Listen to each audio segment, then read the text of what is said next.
जदि बापा मरी जाती परिवार शेष हो जाए, जदि माँ मरी जाती सहारा शेष हो जाए, जदि स्त्री मरी जाती भरोसा शेष हो जाए।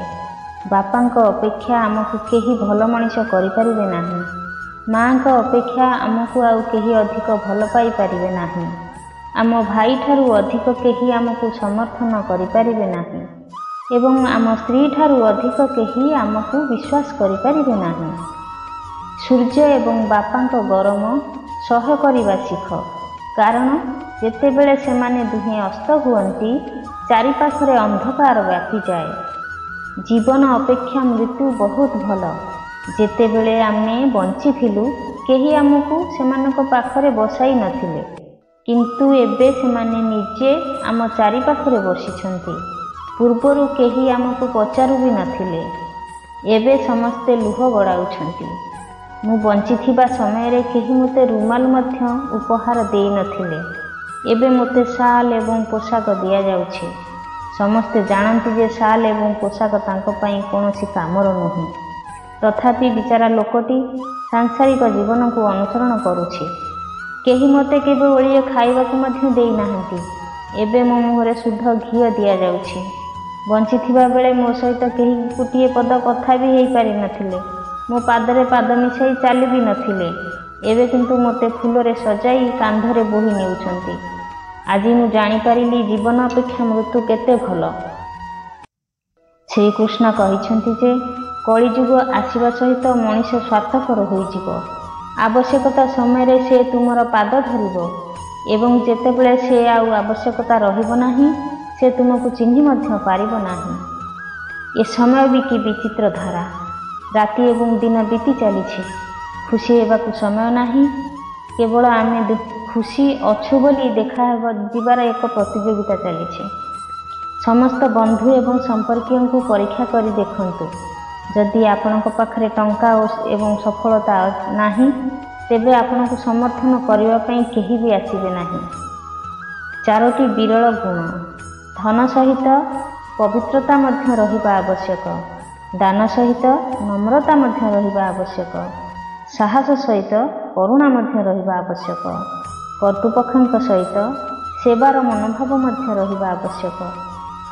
एही चारोटी जिनिष ठारू दूरेई जाए। देवगुरु को दर्शन कले दारिद्र्य दूर हुए, परमेश्वर कथा शुणिले पाप दूरेई जाए, जाग्रत रहिले चोर पलाई जाए, नीरवता क्रोध को दूर करे। चारि जनक सहित केबे जुक्ति करंतु नाही, केबे भी मूर्खंक सहित जुक्ति करंतु नाही, केबे भी पागल लोक सहित जुक्ति करंतु नाही। तुमर शिक्षक किंबा तुमर पितामातांक सहित केबे भी जुक्ति करंतु नाही। एही चारोटी जिनिष पाई केबे भी लज्जित हेबा उचित नहीं। पुराना पोशाक पाई केबे लज्जित हेबा उचित नहीं। गरीब बंधु मानक पाई केबे लज्जित हेबा उचित नहीं। वृद्ध पितामातांक पाई केबे लज्जित हेबा उचित नहीं। आजिर लोक माने एही परी। तुमे तुमर गुण खोज, तुमर दुर्बलता देखाइबा पई लोक अछंती। जदि तुमको गोटिए पाद आगकू नेबाकू पड़े, तेबे आगकू बढ़। तुमको पछकू टाणिबा पई लोक अछंती ना। जदि तुमको स्वप्न देखिबाकू पड़े, तेबे उच्च स्वप्न देख। नीच देखाइबा पई लोक अछंती ना। जदि तुमे भितरे आवेगर निया अछि, तेबे जळिबा पई लोक अछंती ना। जदि तुमे किछि तैयारी करिबाकू चाहुछ, तेबे स्मृति तैयारी कर।